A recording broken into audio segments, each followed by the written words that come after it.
PSP मनोरंजन film किथान बाजार समस्तीपुर।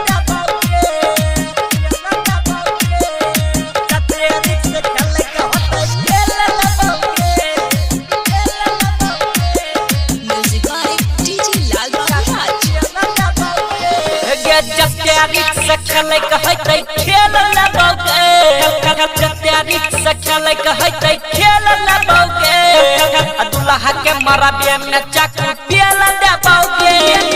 जतेरी से खेले कहते खेल लगोगे जतेरी से खेले कहते खेल लगोगे दुल्हा के मरबे में चाकू पेल देबोगे चाकू पेल देबोगे।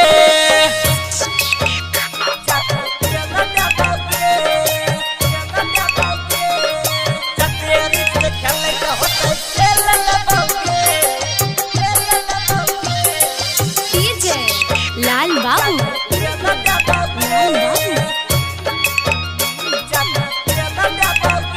हे गे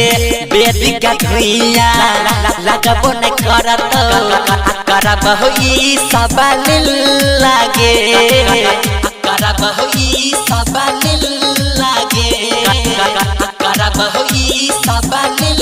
लागे भाई तोरा जखने बीच में पड़तौ छाती में गारा बहु किल लागे छाती में गारा बहु किल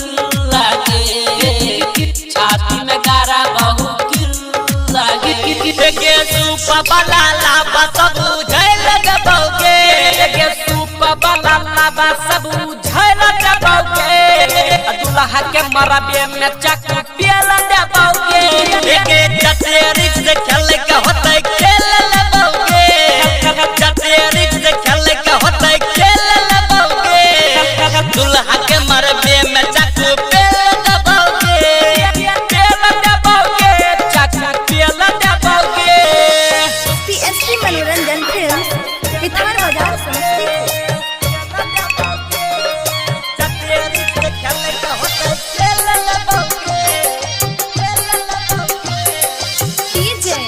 लाल बाबू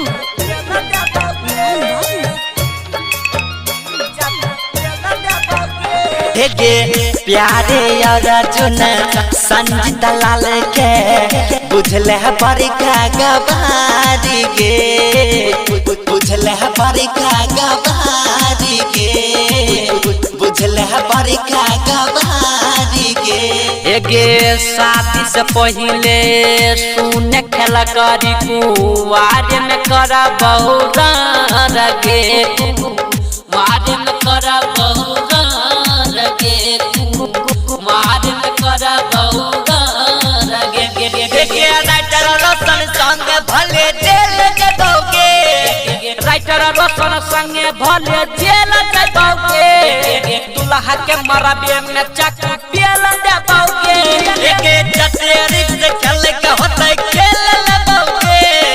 जतेरी से खेले के होते खेल लगबोगे दुल्हा के मर